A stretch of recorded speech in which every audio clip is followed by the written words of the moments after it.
আজকে আমি চিংড়ি মাছের মালাইকারি করব। বাজার থেকে গলদা চিংড়ি কিনে এনে ভালো করে ধুয়ে নুন দিয়ে মেখে নিলাম। এবার মালাইকারির মধ্যে কি কি মশলা লাগবে? কাজু বাদাম, পোস্ত, তারপরে নারকেল বাটা, এইসব দিয়ে ভালো করে পেস্ট করে নিলাম।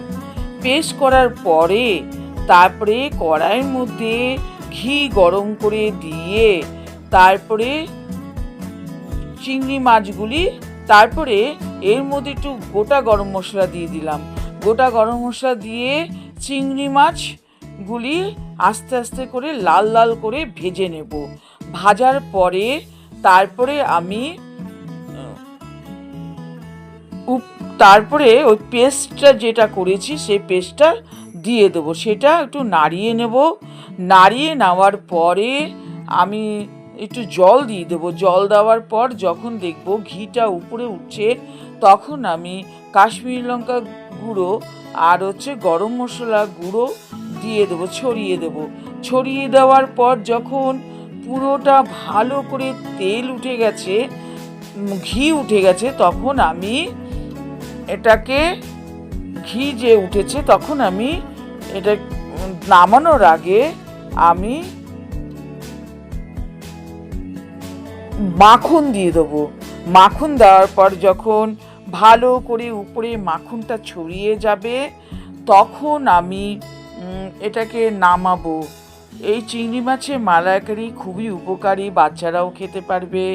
বেশি ঝালও দেওয়া হয়নি, একটা কাঁচা লঙ্কা দেওয়া হয়েছে। এটা খুব উপকারী। এবং আজকে আপনারা বাড়িতে করে দেখবেন কেমন হয়েছে।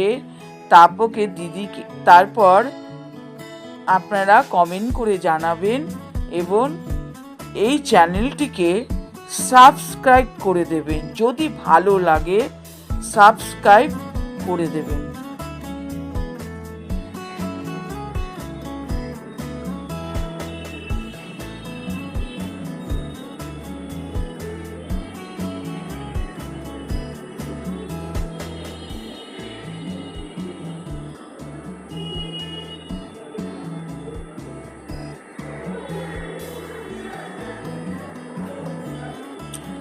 এবার আপনারা কিভাবে করেছি এটা দেখুন, ভালো করে দেখুন যে আমি এই চিংড়ি মাছের মালাইকারিটা কিভাবে করলাম।